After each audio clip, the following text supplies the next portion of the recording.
Trends got it twisted, and they make country a petty style. Now where's all my country folks that actually could go survive? When that stock market crashes, I'll be somewhere deep off in these pines, killing shit, kicking ass, and taking what the hell is mine.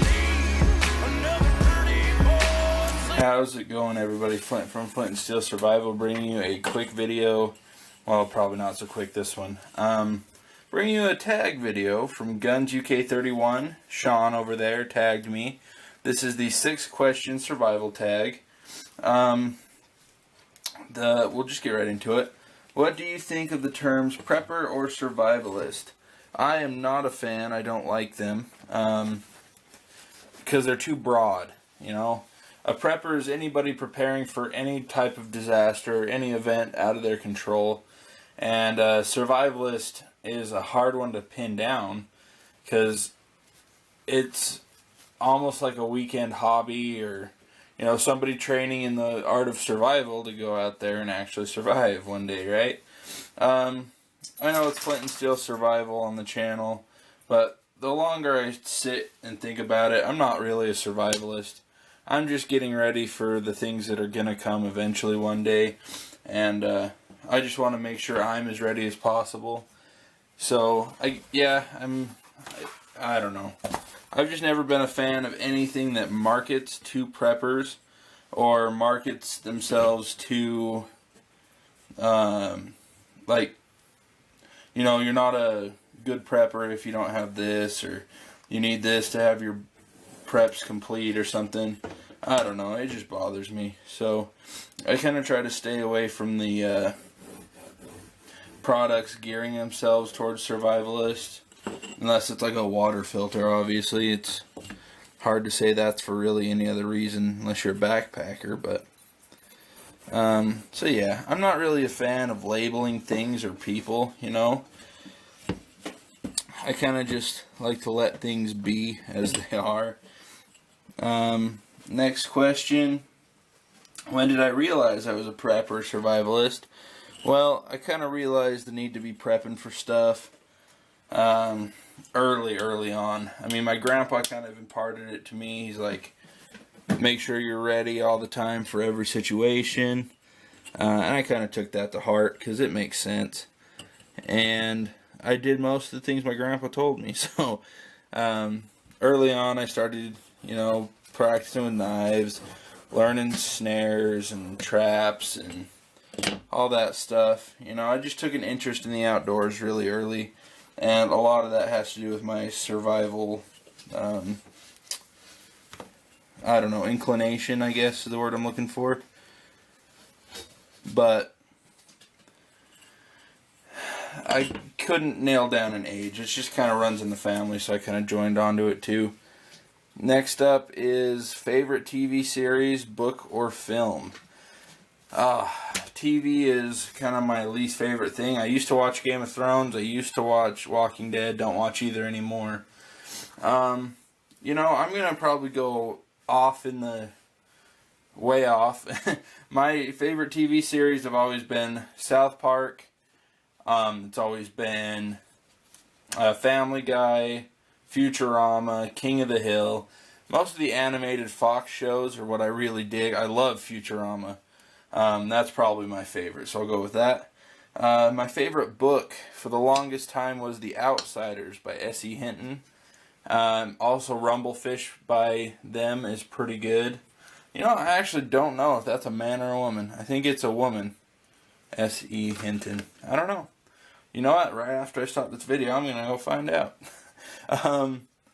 But that's probably my favorite book. Or those are my favorite books. Now, I really have liked the National Geographic survival book I have. It's just called Survive by National Geographic. And then my favorite film. That depends on the genre. If it's comedy, it's going to be Walk Hard or Get Him to the Greek. Both of those are hilarious. If you haven't seen Walk Hard, go find it. It's kind of a parody of Walk the Line, Johnny Cash, or the Johnny Cash story. If it's horror, I love House of a Thousand Corpses and Devil's Rejects. Anything where the scary situation could actually happen in real life. And if you don't know, those two are about a murderous family going around killing people. And the first one's more about them torturing them. The second one's about them on the run, just, running into innocent bystanders, killing them, hurting them, stuff. So I love those two movies. The first one still scares me sometimes. Not really scares me, but it's like, it makes you think, that could actually happen. And action movies, Enemy at the Gates. I don't know. I like a lot of movies, though. So that's all three of them, right? Yep. If I could instantly learn a skill, bug in, bug out, sorry. I'm going to bug in. I have a bug out bag put together. It's more like a bushcraft kit. But, if I had to bug out, I wouldn't be very happy. I have all my preps here. Way too much to carry. So, I'm going to be bugging in here. We'll probably set up down here in the basement. Find a way to barricade the stairs. Then we'd only have one door in, which would be right here in the man cave. It's pretty well fortified. And then we'd have, obviously, a bunch of windows. But we could also sneak right out the back without going down the deck and without being seen over the fences. If we had to cook something, there's cement down below the deck or right around the corner. That's also how we can get in and out of the garage if we had to. So I think bugging in would be our best option. If I could instantly learn a skill in a Matrix fashion, what would it be? I kind of don't want to learn a skill in a Matrix fashion. I want to, because most of what you learn is from your mistakes. So if I learned something Matrix fashion where I was perfect at it anyway, how much would I have really learned? Long distance shooting would be great to just know.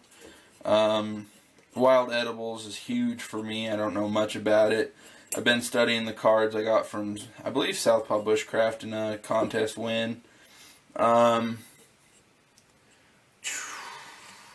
I'd love to be a lot better at knife making. I'm picking up leather here and there slightly. Man, you guys are distracting me from my work.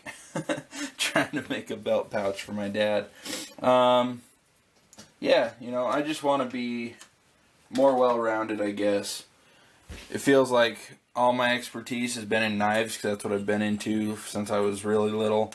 But I think I could be a little better than I am at most other things. So that's going to be my answer. 5 things to take in a bug out. Quick escape. In the video I got tagged in by Guns UK31, I believe his son's name's Ryan. His scenario was tracksuit wearing knobs are busting down your door. And I know exactly what he's talking about. I watched some British movies and I know what he's talking about. It's like the gangsters over there. I think they call them chavs or whatever. They're the gang members over there in Britain.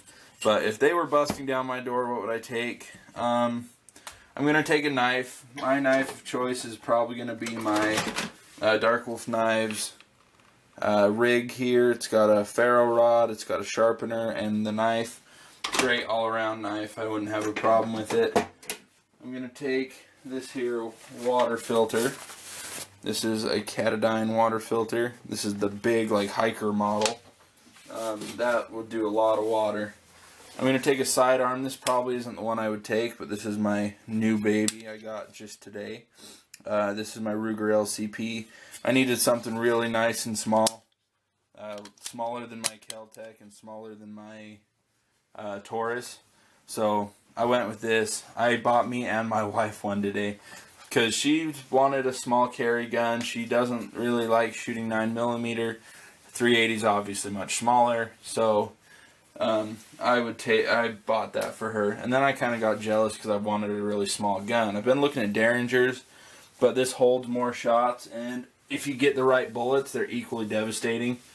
So I'm gonna get that. Let's see, that's 2, 3 for the water filter. I'm going to take some form of flashlight. Like, I have the Eye Protect bat. Let me get it for you. Put my dog down. He's being needy. Okay. This is the Eye Protect bat. It's got a nice rubber grip. Killer bright. It shines really long distance. I wish I could just say the rest of my bushcraft bag, but I know that's kind of cheating. So the next thing I would take is gloves. Those are the 4 things you really can't recreate in the wild. You know, you can make a water filter out of your sock and like vegetation or sand, but yeah, that's not interesting to me. I'd rather have a filter. You can't really make a flashlight in the wilderness unless you want to make a torch of some sort. The knife, a gun. I'd prefer a sidearm because it's concealable. You draw less attention to yourself. So I would probably take my Taurus ultralight because that's my most reliable handgun. I cleaned them both today. That thing's still spotless. No problems. Never had a misfire. So I rely on that gun. If I had a 6th option, it would definitely be a first aid kit of some sort. I don't know if you count that as more than one item, but if I can cheat and one of my 5 items can be my bushcraft bag, I'd take that. And that way I would skip out on the water filter, the extra water filter, and the knife, because I've got knives and saws in there. And I would probably take some form of eye protection, and I don't know if you count that as an EDC or if that would count, and probably some form of shelter. I have a emergency bivvy in there, but I'd probably want to take a full-size tarp as well. So thanks everybody for watching. I appreciate your time. Sorry this is a little late, guys. But yeah, and what I'm making here is a belt bag for my dad. He saw the one that I have. I think I've shown you guys before. Mine's a little longer. He wanted some different things with this, so I'm making it for him. So yeah, check back in, see how it goes. Bye.